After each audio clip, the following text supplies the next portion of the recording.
बिस्मिल्लाहिर्रहमानिर्रहीम, अस्सलाम वालेकुम।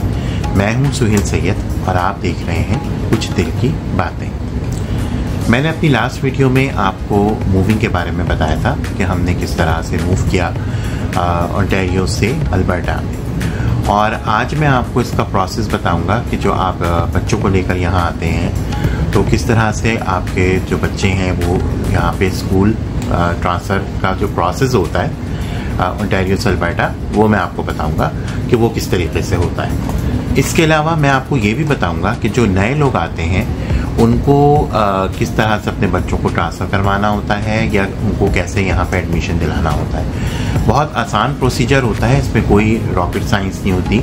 बच्चों के आपके टेस्ट जब जो बच्चे फर्स्ट टाइम आते हैं उनका जो बिल्कुल एंटर होते हैं कनाडा में, उनका प्रोसीजर थोड़ा सा डिफरेंट होता है, लेकिन जो लोग मूव करते हैं एक प्रोविंस से दूसरे प्रोविंस, उनका प्रोसीजर बिल्कुल डिफरेंट होता है। मैं जो आज आपको बताऊंगा वो मैं मूविंग के हवाले से बताऊंगा, क्योंकि आजकल बहुत ज़्यादा मूविंग हो रही है और लोग मूव कर रहे हैं काफ़ी मतलब जगहों से यहाँ अल्बर्टा में।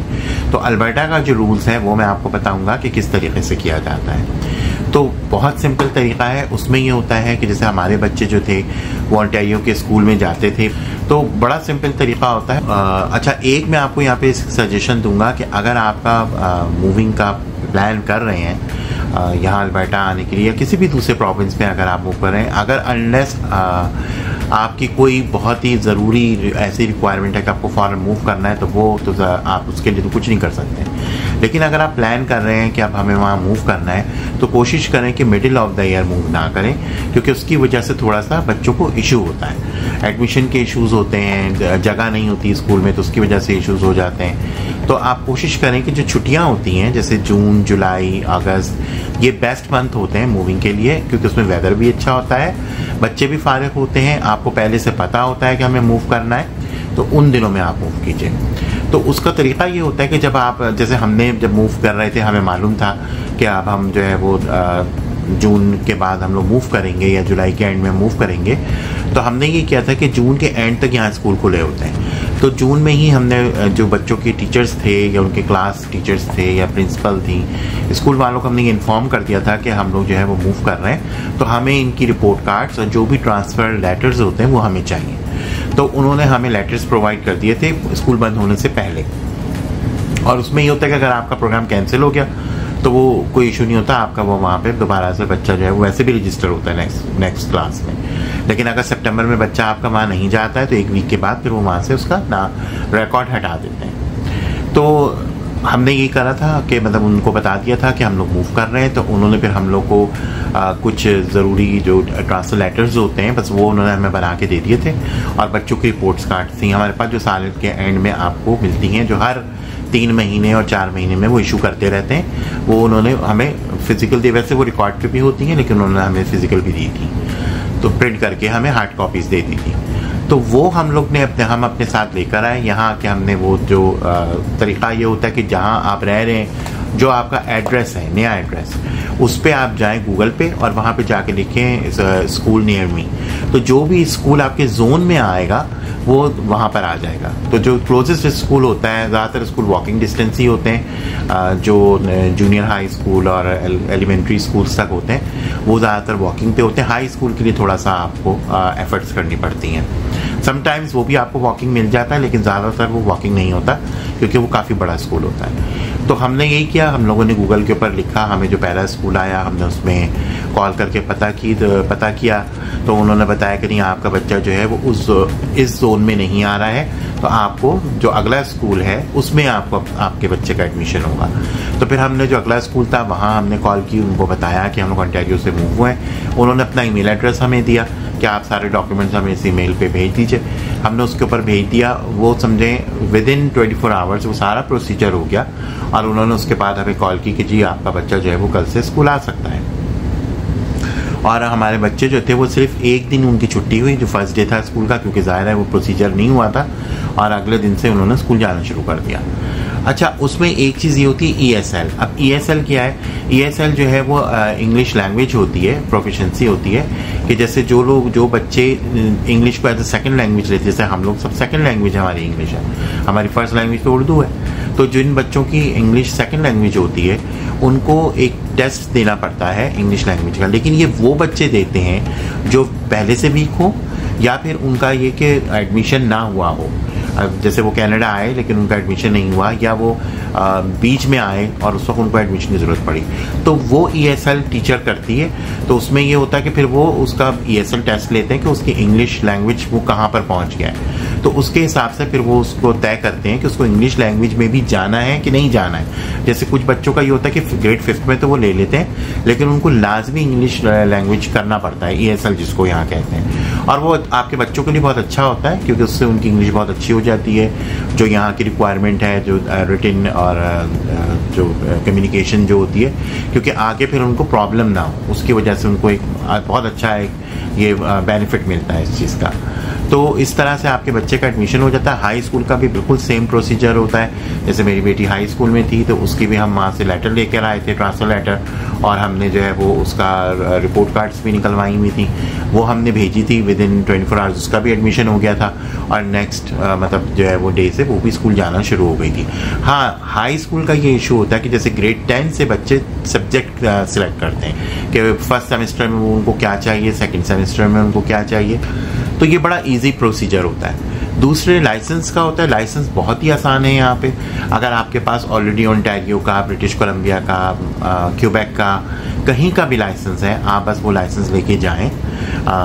यहाँ अल्बर्टा में उसको रजिस्ट्री कहते हैं। आप रजिस्ट्री में जाएं, अपना लाइसेंस उनको शो करें, प्रूफ ऑफ वो आपका वो मांगेंगे, जो भी आपका एड्रेस है कि आप कहाँ रह रहे हैं, और आपका जो लाइसेंस होगा वो आपका लाइसेंस ट्रांसफ़र कर देंगे। उसमें ये होता है कि पहले वो आपको पेपर लाइसेंस दे देते हैं जो आपके लिए 3 महीने तक वैलिड होता है, लेकिन उससे पहले ही आपका असल लाइसेंस जो है वो आ जाता है। आपकी पिक्चर ले लेते हैं और फिर आपका लाइसेंस जो है वो ट्रांसफ़र हो जाता है और आपको नया लाइसेंस यहाँ का मिल जाता है। और जो स्टेटस आपके लाइसेंस का होता है वही स्टेटस आपको मिलता है। फॉर एग्जाम्पल, अगर आपका फुल लाइसेंस है आपको फुल मिलेगा, अगर आपका लर्नर है आपको लर्नर मिलेगा।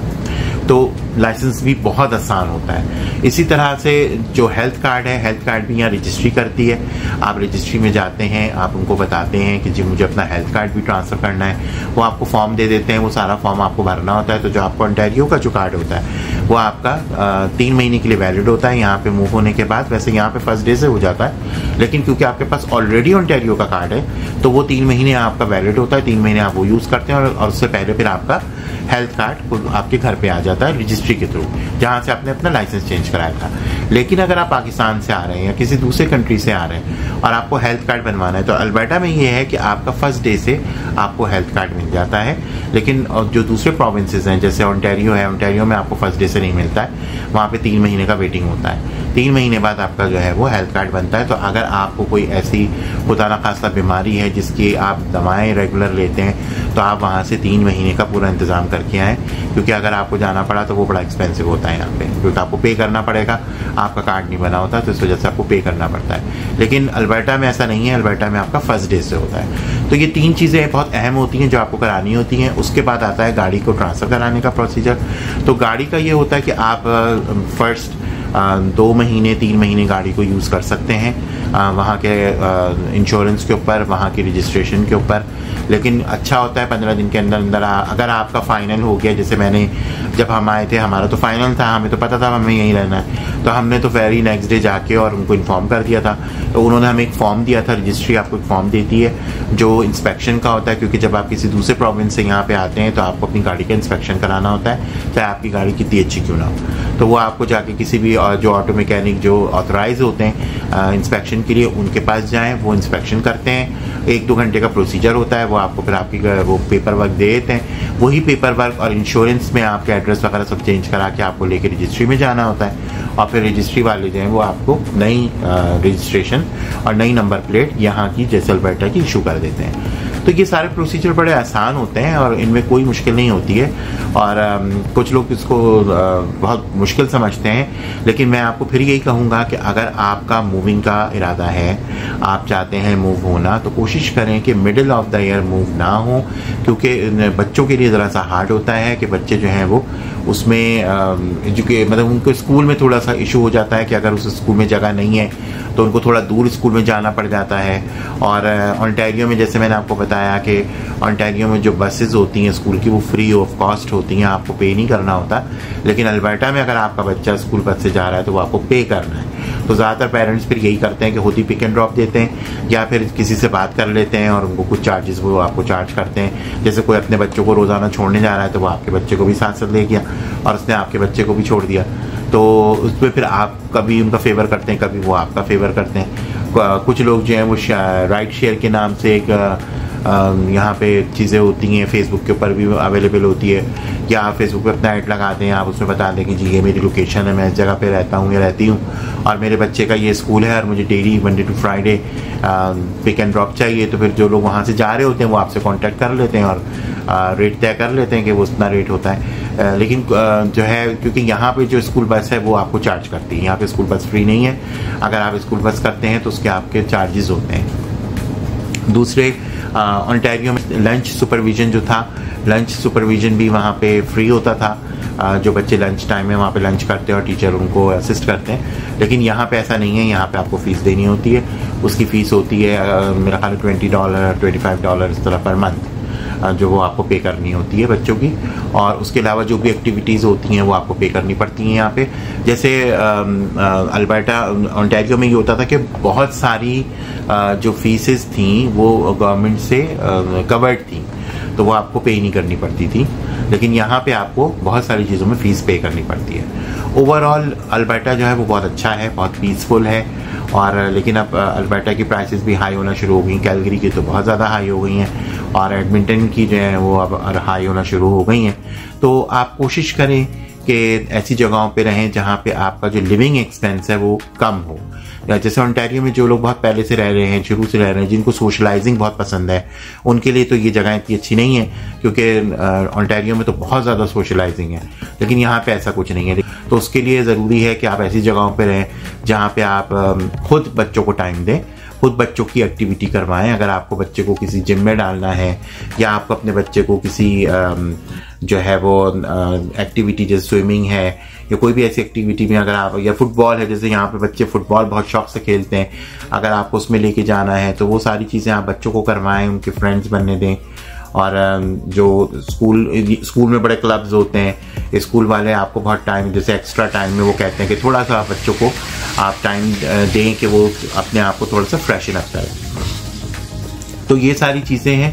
और मूविंग, मैंने जैसे आपको बोला कि हिजरत जो है वो इतनी आसान नहीं होती, हिजरत बड़ी मुश्किल होती है क्योंकि हम ऑलरेडी अल्बर्टा में रह चुके थे, कैलगरी में 10 साल, तो इसलिए हमें इतना मुश्किल यहाँ पे नहीं लगा। हाँ, एडमिंटन और कैलगरी में ज़मीन आसमान का फ़र्क है। कैलगरी बहुत लाइवली सिटी है जबकि एडमिंटन जो है वो पीसफुल सिटी है। मतलब यहाँ पे बहुत पीसफुल लोग रहते हैं, मंडे टू फ्राइडे सुकून से अपनी जॉबें करते हैं, बच्चे स्कूल जाते हैं और फिर वीकेंड्स के ऊपर लोग मिलना मिलाना जो भी उनकी एक्टिविटी होती है वो करते हैं।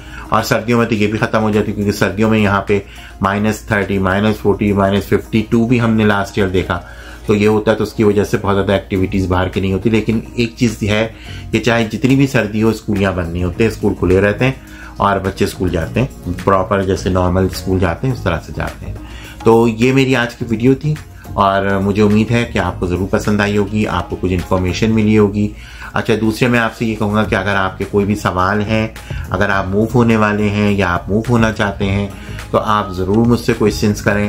प्रॉपर्टी का मैंने आपको बता दिया कि प्रॉपर्टी की प्राइसेस यहाँ पे भी बहुत तेज़ी से बढ़ रही हैं, रेंट यहाँ पे भी इंक्रीज़ हो रहा है, लेकिन स्टिल अभी बहुत बेहतर है।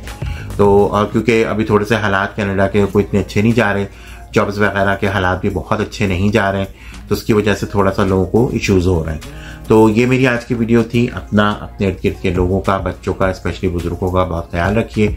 बहुत जल्द एक नए टॉपिक के साथ दोबारा हाजिर होंगे। जब तक के लिए अल्लाह हाफिज़।